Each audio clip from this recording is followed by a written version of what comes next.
Hey everybody, Aaron here. Welcome back to another anime review. Today we look at Nanbaka episode 13, and I'm also going to be reviewing part 1 as a whole, so I'm going to review like the series essentially, not the whole series, but this part of the series as part 1, and then when part 2, which we do know is coming out, that was announced like several weeks ago, that part 2 is supposed to be coming out, I think mid-January. You could correct me in the comments below if I'm wrong about that, but I will review, like I'll be reviewing it like that episode based also like episode 14, 15, 16 because that is part 2. Because I do know you guys want that from now on, because I know I did something different with Bungo Stray Dogs. I did a kind of episode 1 review for season 2, etc. And some people were a little confused by that, and I was kind of a little confused by that, so I'm not going to do that with this upcoming thing. I'm going to try to do that now from now on. If something ever has like a part 2 or like a core 2, I'm going to make sure that I review it as such. But since, nonetheless, this is like, if you go on Mal right now and you were to say this is completed, this would be a completion. You'd have to grade it on part 1 no matter what. So it's like season 1 essentially. I am going to give it a review like that. So I'm going to review this episode, and then I'm going to review the whole show as of this review. Anyways, let's get on to this review, because you probably are like, what just talk about what the episode was. So this episode was actually really good. I really enjoyed it. I really think it was one of the stronger episodes in terms of the more dramatic episodes of Nanbaka. So from last week's episode, we saw that Jyugo was on the rooftop, and then all of a sudden that weird elf dude, which by the way his name is apparently Elf, appears behind him, and it's continuing. This episode continues from that, where we see them talking to one another, and things get violent very fast, where this guy pulls a knife out, stabs him, and what's then funny about that though is then the stab wound that Jyugo received from Elf disappears. And we see that apparently maybe he has some kind of illusion magic or illusion ability of some sort. But he gets really violent with Jyugo, to the point that, he's telling him like how he's going to, take apart his brain so this way he could stop his powers if he's not going to be useful to them, etc. And he's going to be telling him, he's going to take other people from the prison that he's actually at, Nanba prison, and he's going to take them and maybe use them as experiments and stuff like that. And that causes Jyugo to start thinking of like Rock, Uno, and Nico, and he's like, no, that you can't do that. I don't want them to, get involved in this. But Jyugo does have to activate his power to get like the dude off of him at one point, and what's funny is that we see it looks like Jyugo has a lot more control over the power. We see a flashback that maybe caused him to realize that he does have some control over his powers, where it looked like not inmate, excuse me, a guard of some sort, maybe a correctional officer, told Jyugo that to escape when stuff really hit the fan. I'll say that right now. And thus, maybe that's why Jyugo was very, I guess, maybe hesitant to use his powers if he really didn't have to. And maybe now is because he has to in this case, because he doesn't want to die and he wants to protect his friends in this case. He's willing to use his power. But as we saw, he has more control over it now for some reason. So that's interesting. Now, the second half of this episode, is like another escape that they do. It's almost like a homage to the very first episode, which I thought was really cool. They all escape, but however, at the very end of it, Jyugo opens the door and then locks the door behind, leaving Nico, Rock, and Uno behind. And, he fights Hajime. And he's willing to go all out on Hajime because he wants to, save his friends. He wants to escape the prison because he thinks Alpha will follow him more than follow the people of Nanba, especially his friends.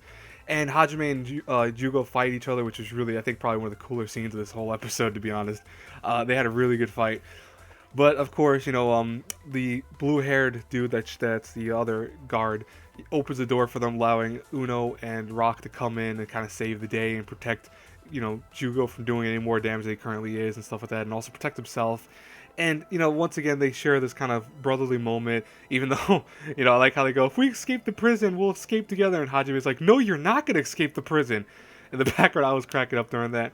But yeah, the episode essentially ends on this kind of, I don't want to say revelation, but it's the concept that we definitely are going to get a season 2, and I'm not going to, like I said, just make sure you were paying attention to that. I mean, there's a little preview at the end of the episode to show that there's going to be season 2, in case you didn't see that way back weeks ago, that there was a preview for it. I mean, like this was not a new announcement. This was announced a while ago.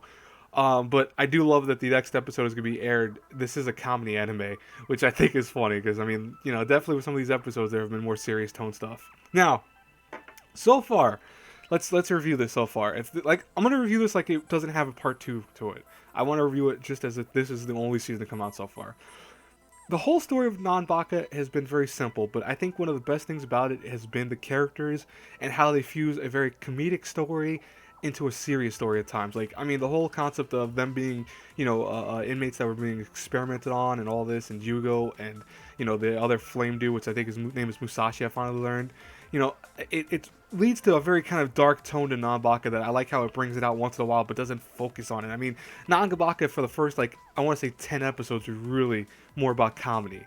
And then we start getting serious tidbits of episodes, and then of course the last couple episodes have been really serious, but there really wasn't, you know, a full focus on serious stuff until just recently, which I thought was kind of cool. I like that.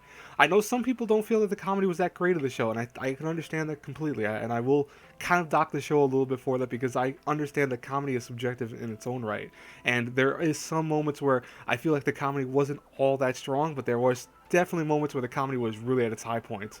And I think if you in general don't take it super serious when it does get serious, and I know it's kind of weird to say, but just realize that the show is bordering between, you know, serious and comedic, I think you'd enjoy the show a little more, because I feel like some people see that the comedy's gone from it and then focus on the serious stuff, and they're like, oh, I don't think the show does that serious that well.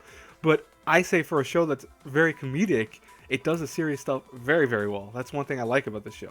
Now, animation-wise, animation was very interesting for Nanbaka because it's very different than a lot of other shows with the whole sparkles and everything. I think it was almost kind of making fun of other shows in general with some of the character designs and just that sparkle concept. I loved some of the characters. I think they were all very unique and very interesting. I know fangirls are going crazy for Jyugo and Uno. I mean, probably some for Rock also, maybe some for Nico, but I definitely understand that because, I mean, they are really cool-looking dudes. You know, music-wise and the overall voice acting was very solid. I love all the characters. I think that they all really hit their notes and did a very fantastic job with that. And overall, I really enjoyed the show. I think it was a really good show. That's why if I had to review Nanbaka from an A through F, I have to give it a solid B+. Now, it doesn't hit the A- character. It doesn't even hit A technically because of the fact that, you know, it is a, you know, comedy anime. I think comedy anime is always going to be one of those shows that's very hard to hit the 10 out of 10 or even A category. I mean, like certain shows like Konosuba and stuff like that, you know, that's the whole episode and that's the whole grind of the episode, and it's, or show, excuse me, and it works in those shows. But in shows like this where we're mixing drama and comedy and stuff like that, and where the comedy is sometimes hit or miss, it's understandable where you're like, okay, you know, I have to understand that this is not the best comedy anime ever made. It's definitely good, it's just not one of the best. But I like the show. I can't wait for part 2. I'm going to definitely be reviewing that, hopefully, for you guys and girls, unless things change, but hopefully I will be reviewing it. Anyways, I hope you guys enjoyed this review. As always, if you did, please hit the like button, hit the subscribe button, you know the whole nine. I will talk to you later. Until our paths cross again in the next review, have a good day, everyone. Bye-bye.